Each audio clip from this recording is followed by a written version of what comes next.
tudo tranquilo? Hoje nós estamos dando a continuidade à nossa série de mensagens Milagres de Jesus no Evangelho de João.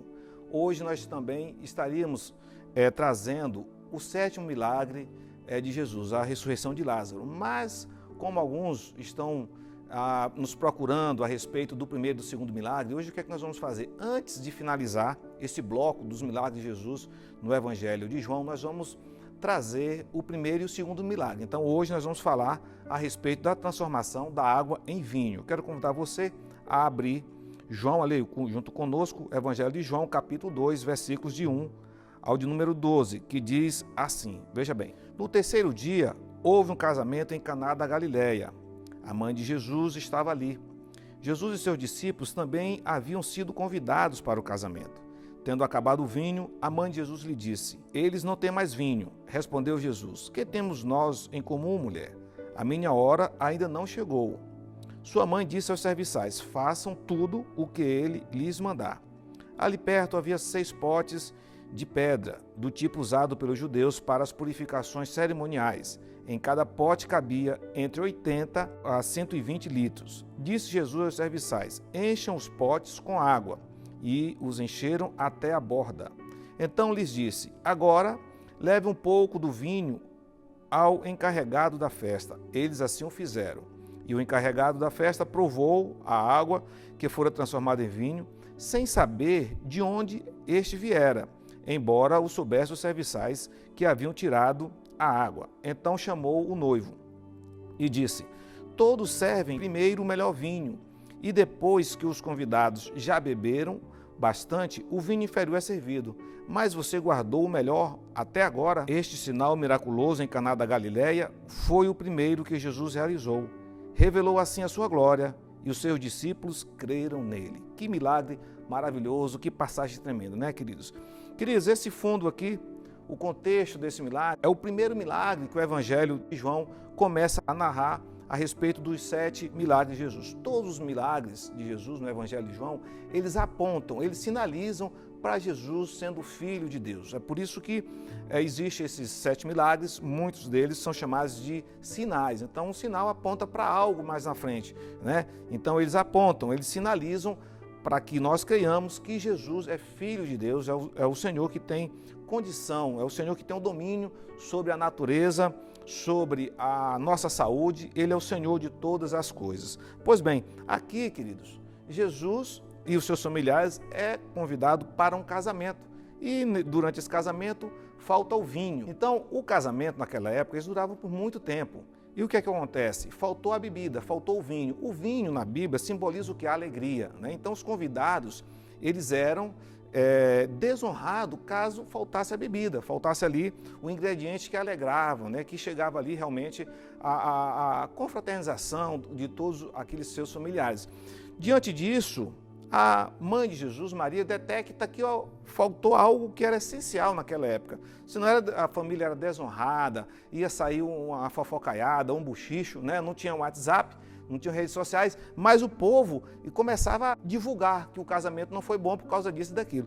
Mas agora, o que é que Jesus faz? Ele transforma a água em vinho, né? Tem alguns potes que são utilizados para os cerimoniais, e ele chama ali os serviçais para que eles realmente trouxessem ali aqueles potes, enchessem de água e transformou a água em vinho. Eu trouxe aqui algo para fazer uma ilustração para você, né? Veja bem, quando Jesus, depois que os serviçais chegam na casa, Jesus faz com que a água se transforme em vinho. Então veja bem, é um milagre extraordinário, né? Uma água, um elemento, transformando-se em outro elemento. Então, Jesus transforma a água em vinho. Olha que coisa maravilhosa, que coisa poderosa, né? Jesus, em um casamento, quando ele está presente, ele traz o quê?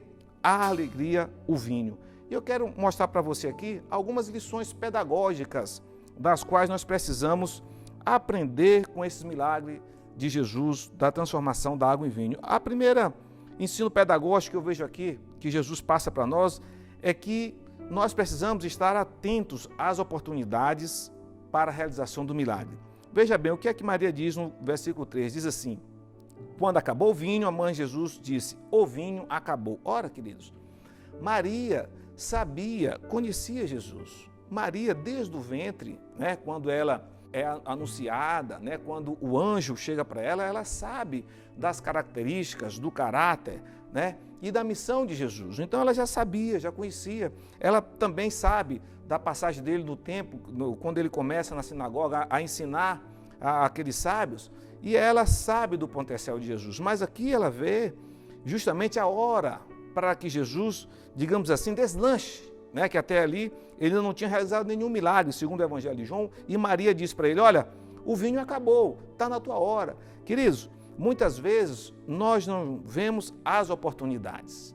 Muitas vezes nós não estamos atentos às oportunidades que são apresentadas para nós. E aqui Maria detecta essa oportunidade para que realmente o seu filho chegasse realmente, né, a mostrar para que foi que ele veio.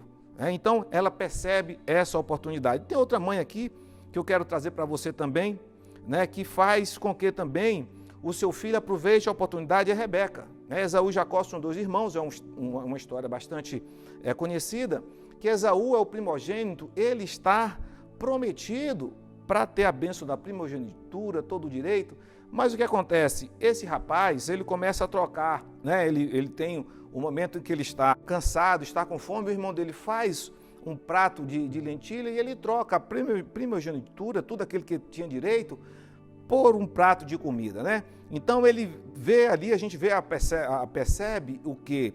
Quando ele tem ali o seu lado levado para o lado carnal, né? Enquanto poderia estar vendo a coisa espiritual da sua primogenitura. Outro fato também de que Esaú, na sua atitude, que realmente que faz com que, né, mude o planejamento que era para ele, pela lei antiga, é que ele começa a se casar com mulheres que não são da origem também da sua família. Então isso muito entristece, né?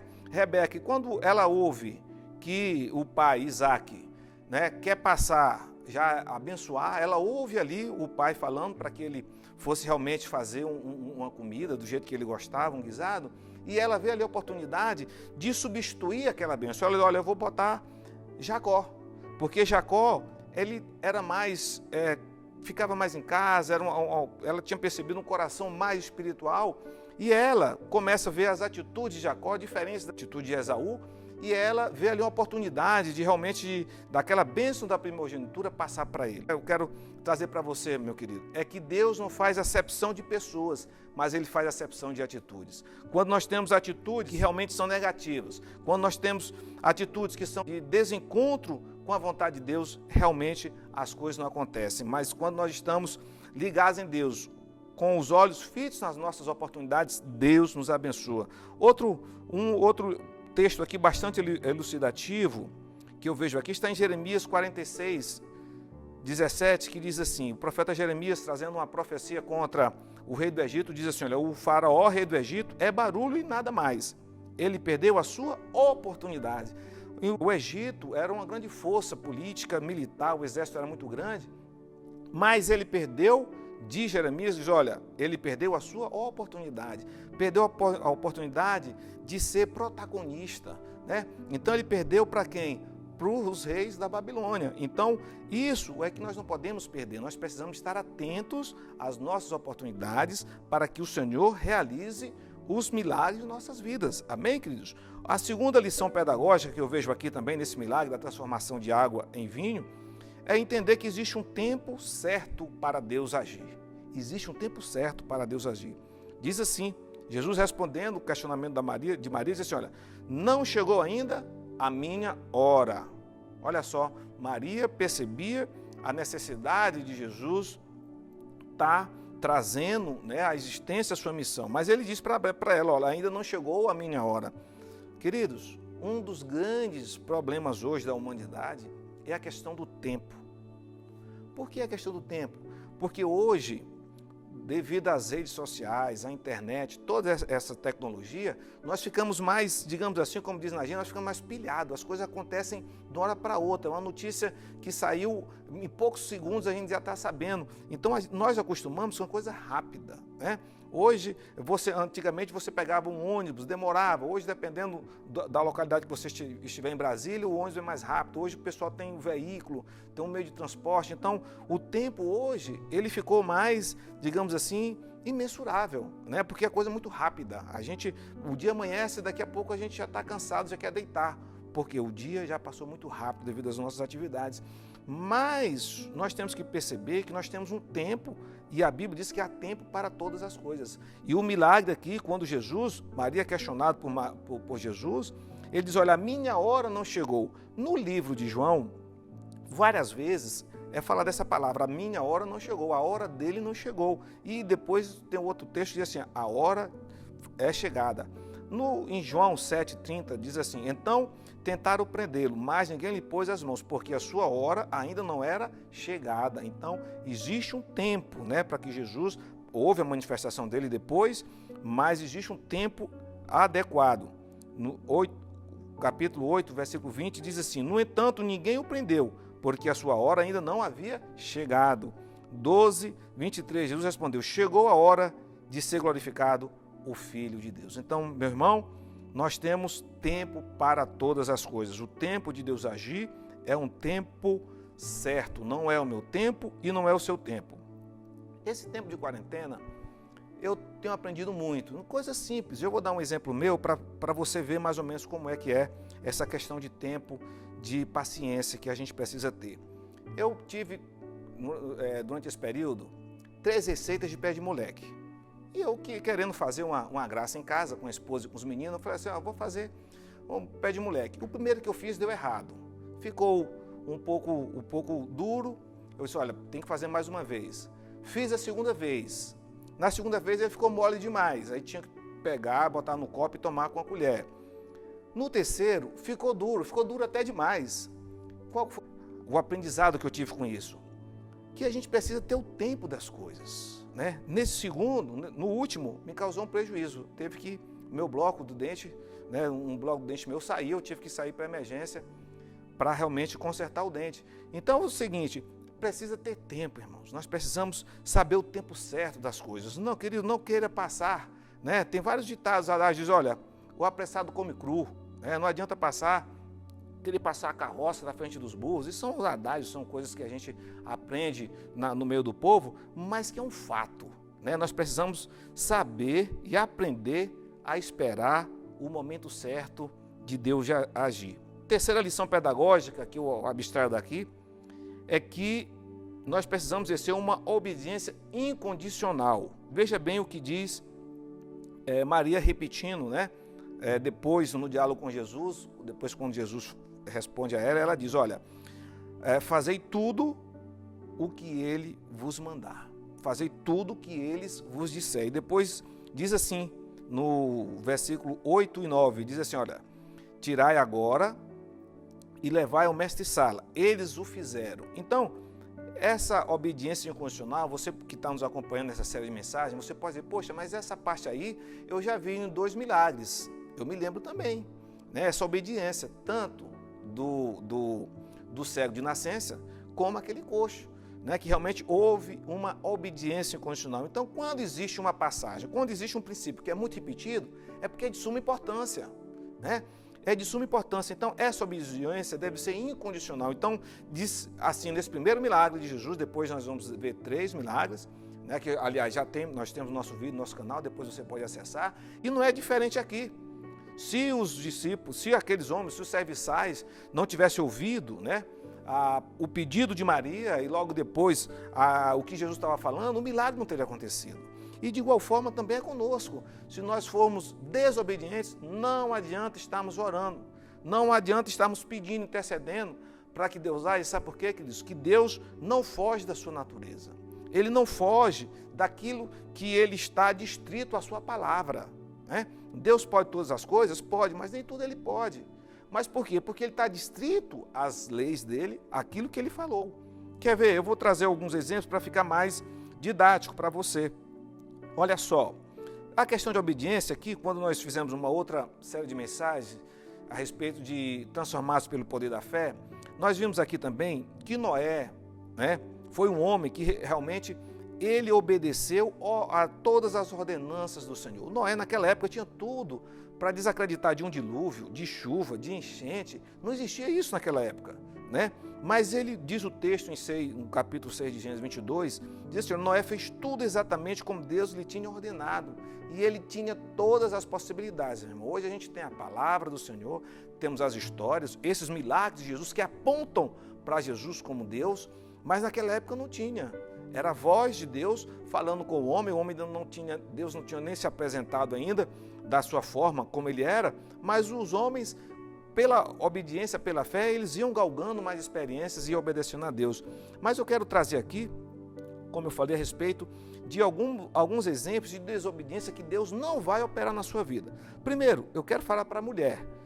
Veja o Provérbios 14, 1 diz assim: a mulher sábia edifica sua casa, mas a tola a derruba com suas próprias mãos. A mulher o que? Sábia. Querida, se você for sábia, você constrói, você edifica.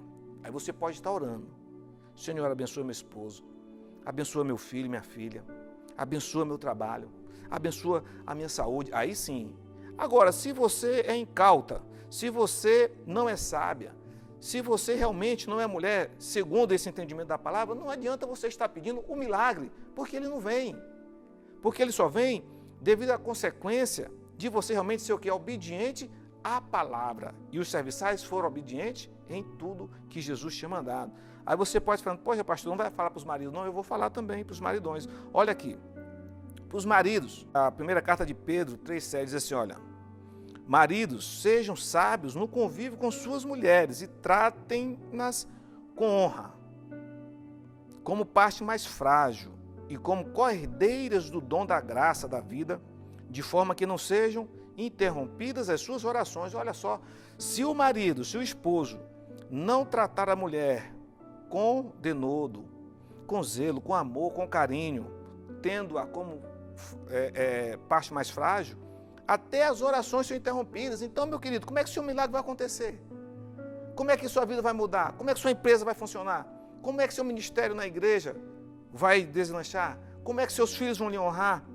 Se você está sendo contrário a uma ordenança de Deus. Contrário. Nesse período de quarentena, irmãos, o que a gente tem ouvido falar de feminicídio, de homens arrebentando com as esposas. O que é isso, meu querido? Deus não nos chamou você para mim, não nos chamou para isso não, para violência. Pelo amor de Deus, a palavra do Senhor é clara. Então temos que ser obedientes. Quando vai tratar de filhos, traga uma palavra também para os filhos. Filhos, obedeça os seus pais no Senhor, pois isso é justo. Honra teu pai e tua mãe, pois este é o primeiro mandamento com promessa.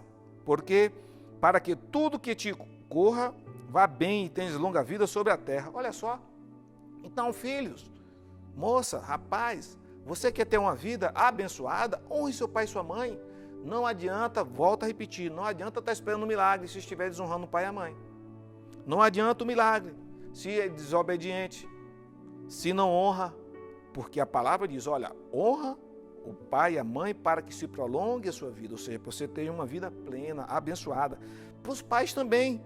Pais, não irritem seus filhos, antes criem-os segundo a instrução e o conselho do Senhor. Olha só, meu querido, se você não está trazendo o seu filho para a escola bíblica, não está trazendo o seu filho para a igreja de criança, como é que você pode querer exigir algo, um comportamento dele diferente na adolescência e na juventude? Se diz, ó, se você não criou segundo as instruções do Senhor, então a oração, meu irmão, vai depender muito da graça, né, do favor, do amor imerecido do Senhor para lhe ajudar. Mas isso é um fruto da desobediência daqueles que não cumprem isso. Tá certo? Então, queridos, nós precisamos sermos obedientes para que as promessas e o milagre do Senhor aconteçam em nossas vidas. Quarto, lição pedagógica que eu abstraio aqui. Deus age através do real e não através do nosso ideal. Diz assim, Jesus, versículo 7 diz assim, Jesus lhe disse, enchei de água as talhas. E eles a encheram totalmente. Então, a realidade do que eles têm aqui são as talhas, né? São tonéis. Um momento de dificuldade, talvez aquele casal já tinha gasto todas as suas finanças no casamento, geralmente é assim, né? No casamento, geralmente a gente gasta muito, já passa quase o ano todo devendo, pagando a dívida dos convidados, e ainda a gente sai falando errado ainda, falando ruim ainda, né? Da festa. Mas aqui, no caso, Jesus utiliza justamente o real. Eu, quando preguei aqui também a respeito da multiplicação dos pães, que é o terceiro milagre também, não sei se você vai fazer o link, mas existe também uma outra lição aqui também para nós. Por quê? Porque lá Jesus utilizou também o real. O que é que eles tinham? Os discípulos tinham lá, pegou lá do menino o quê? 5 pães e 2 peixes, né? E aqui ele tinha as talhas e a água. Então, queridos, é isso que o Senhor quer de nós.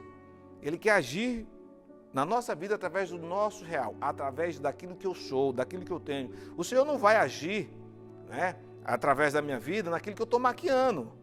O Senhor não vai operar, o Senhor não vai trazer o milagre à existência se eu realmente não for aquilo que eu sou, mas que eu fique só aparentando uma maquiagem das redes sociais, uma maquiagem do meu domingo à noite, né? Da minha festa, que eu saio todo arrumado, não. O Senhor quer ver o nosso coração e dizer assim, olha, eu vou trabalhar com você do jeito que você é. Então o Senhor age através do real. Querido, não tenha vergonha de você ser quem você é. O Senhor vai transformar a água em vinho, irmãos. Que milagre poderoso. O Senhor vai transformar o seu caráter da água para o vinho. E é isso que Ele quer. Ele quer agir a água e transformou. Olha que milagre suntuoso, irmãos. É isso que Ele quer para nós, queridos. O seu casamento, o Senhor vai transformar da água para o vinho. É uma mudança substancial, né? Uma mudança conceitual. A água que serve para alimento do corpo e o vinho que serve para alegria. Então, o Senhor juntou esses elementos e utilizou para que o milagre fosse feito dentro da realidade. E por último, queridos, aqui eu quero trazer para você a quinta lição, né, pedagógica que Jesus traz com esse ensino da transformação da água para o vinho. É que Deus gosta de nos surpreender. Deus gosta de nos surpreender. Veja o versículo 10, o que é que diz. Então chamou o noivo e disse, todos servem primeiro o melhor vinho, e depois que os convidados já beberam bastante, o vinho inferior é servido. Mas você guardou o melhor até agora. Queridos, o Senhor nos surpreende.